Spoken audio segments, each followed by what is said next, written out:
Well,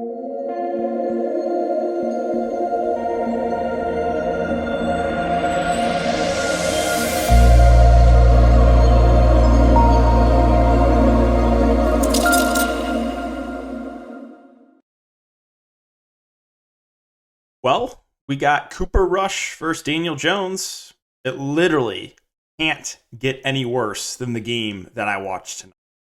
Not possible. Welcome, guys. My name is DK. We'll be talking about the Cowboys and Giants showdown slate. We got $1,000,000 to first on Draftkings. If you're a first-time viewer, I do make content for Draftkings and for Prize Picks.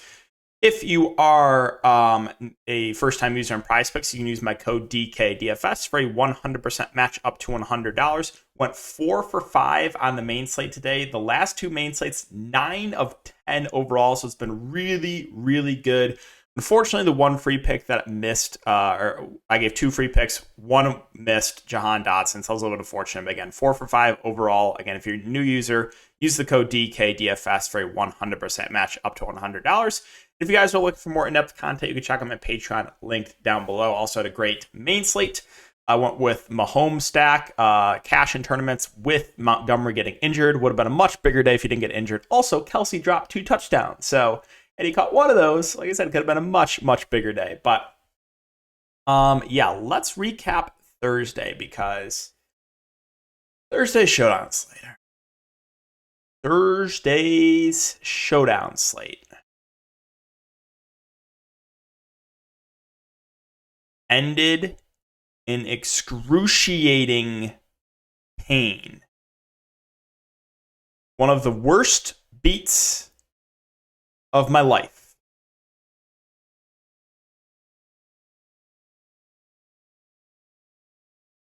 I'm not even going to bring up the fact that the Chubb Chumps get bailed out because Kareem Hunt gets stuffed 3 times inside the 5. No.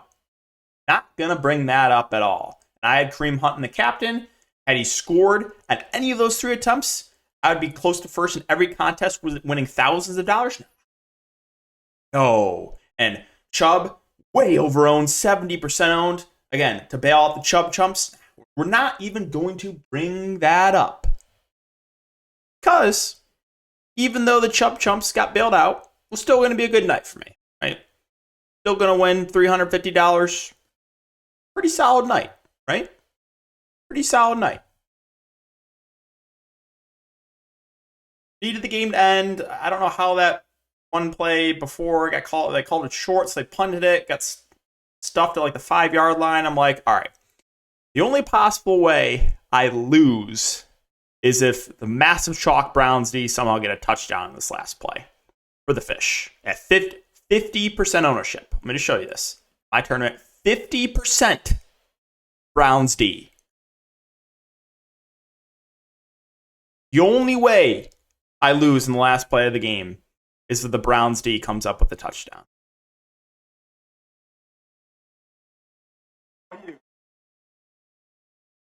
Throwing.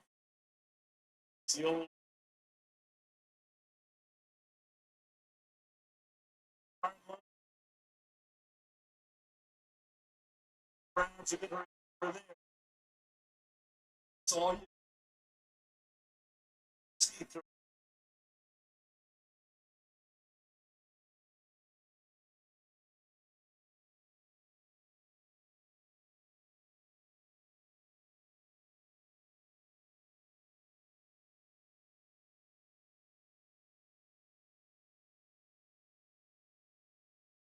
And after.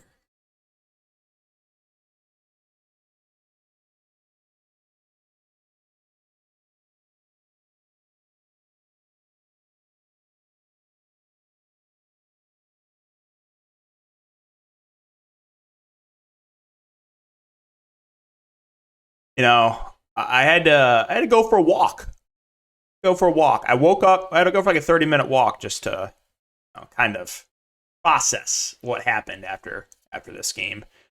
Woke up the next day, contemplated life. What is life?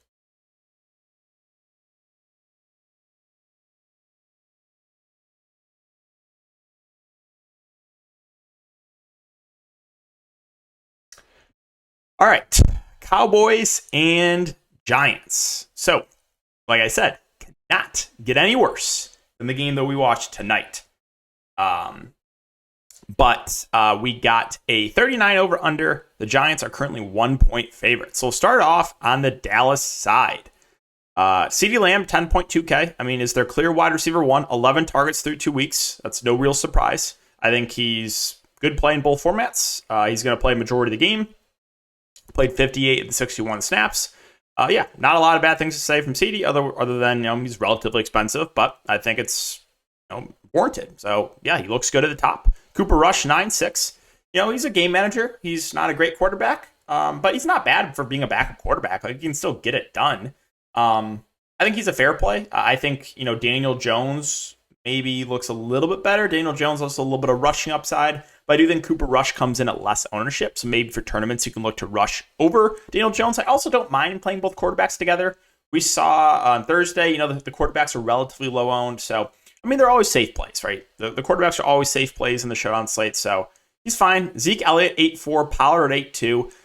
I mean, I think Pollard is the better back of the two, but Zeke's is getting more opportunities. So yeah, I'm going to prefer Zeke to Pollard when they're at like the same price.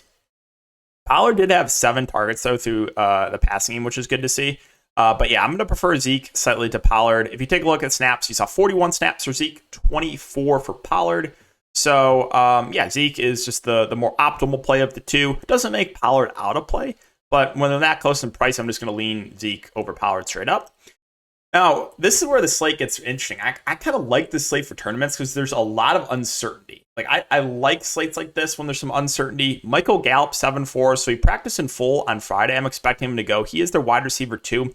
There's been hints that he won't handle a full allotment of snaps. But so, like, how much exactly is he going to play, right? Is he only going to play a third of the game? Is he going to play half the game? Is he going to play 3/4 of the game? We don't know. So there's some uncertainty with how much Gallup's going to play. I'm pretty sure he's going to play.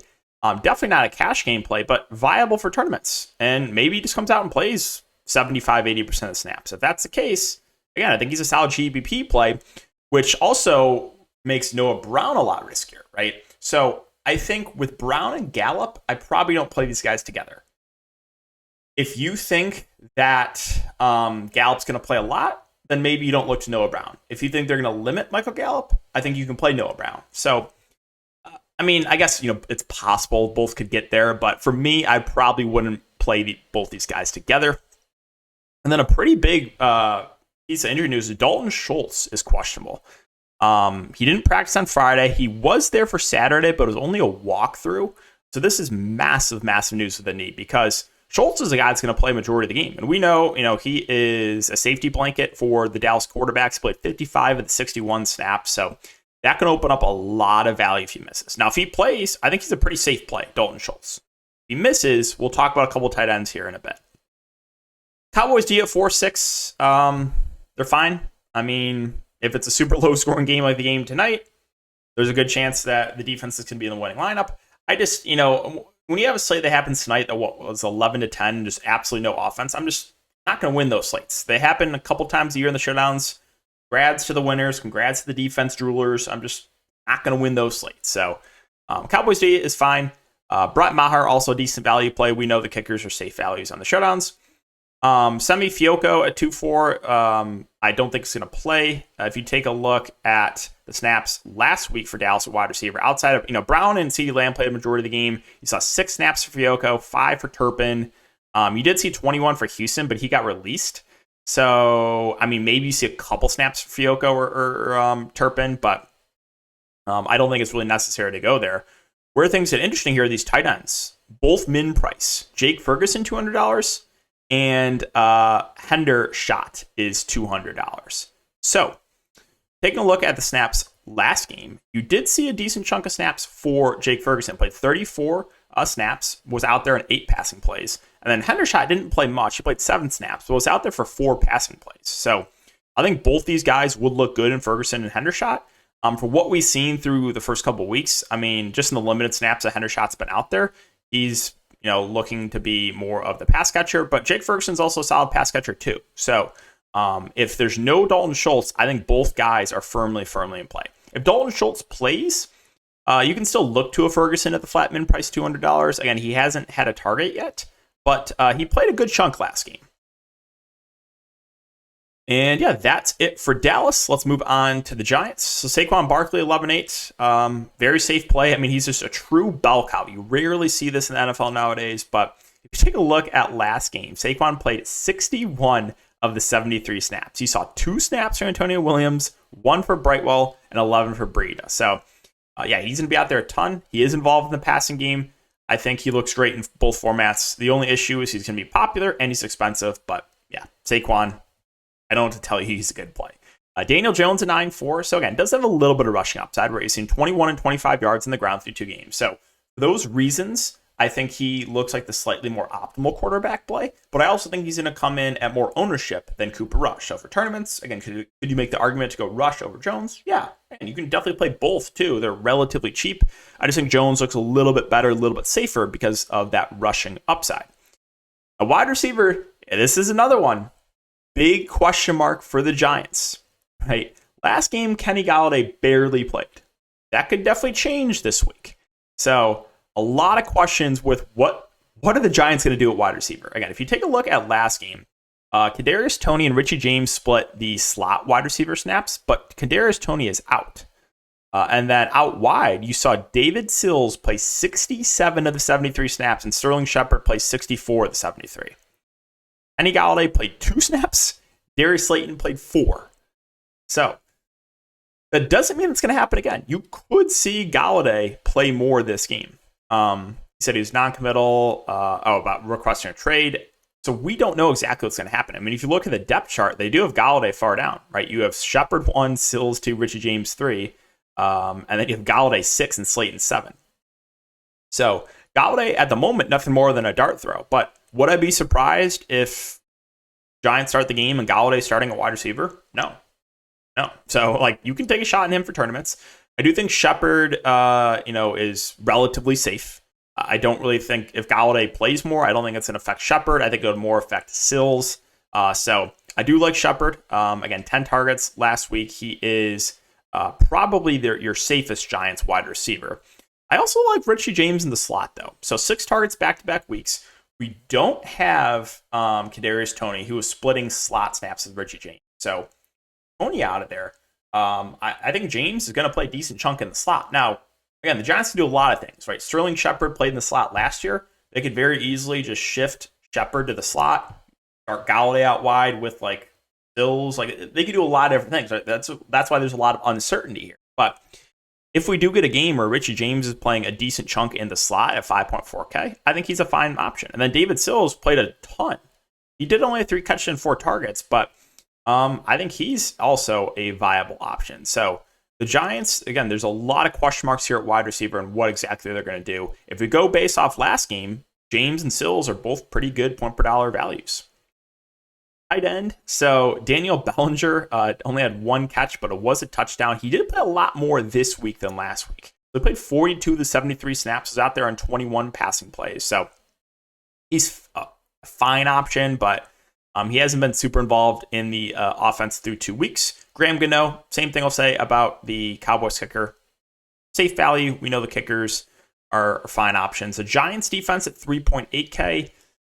I think I would slightly prefer them to the Cowboys. Again, we'll see. It all comes down to ownership in those the defenses. And the defenses are going to be very popular just because the game tonight, people saw the game tonight, and they're going to go to the defenses. If we see like 30% for the defenses, I'm just going to fade, right? And if something happens like the Browns D on Thursday, might never hear from me again.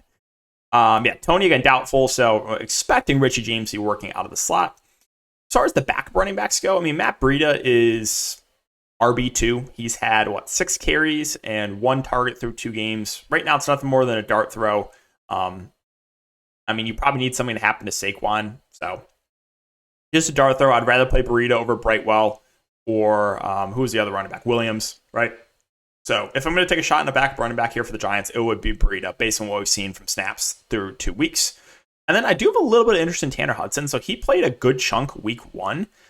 Week 2, he had 2 catches and 3 targets. He played 27 snaps.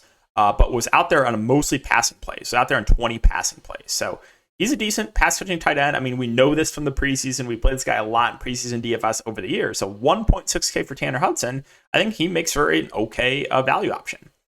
And then Chris Myarick did have a touchdown week 1, but didn't play a ton, or did play a decent chunk, played 23 snaps. So it was only out there in 4 passing plays. So he's more of a blocking tight end. I would rather take the shot on Tanner Hudson. We already know, again, Wendell Robinson's out too, so the 2 main slot receivers are out. That's why I think Richie James should play a decent chunk there. Let's see. Anything else I wanted to mention here? I mean, Darius Slayton's $200. He's the last wide receiver on the depth chart, but he did play a couple snaps, and you just never know. Like, I can't tell you what the Giants are going to do. They could come out. I would also not be surprised if this happens. They could come out, and literally their starting wide receivers could be Galladay and Darius Slayton, and I just wouldn't be surprised. So I think there's a lot of uncertainty on the slate, which I like for tournaments. So uncertainty with the Giants wide receivers. Uncertainty with Michael Gallup. How much is he going to play? What's going to happen with Dalton Schultz? I like this slate for tournaments. Think it's going to be a fun one. But yeah, that's going to wrap it up for the video. Again, guys, if you have been enjoying the YouTube videos, just make sure to like, subscribe, and hit the notification bell. I really do appreciate you guys watching the videos every single time and liking it, subscribing, all that good stuff. So thanks again, guys. Let's hope we do not have a showdown slate that ends in excruciating pain like Thursday, and I'll see you all in the next video.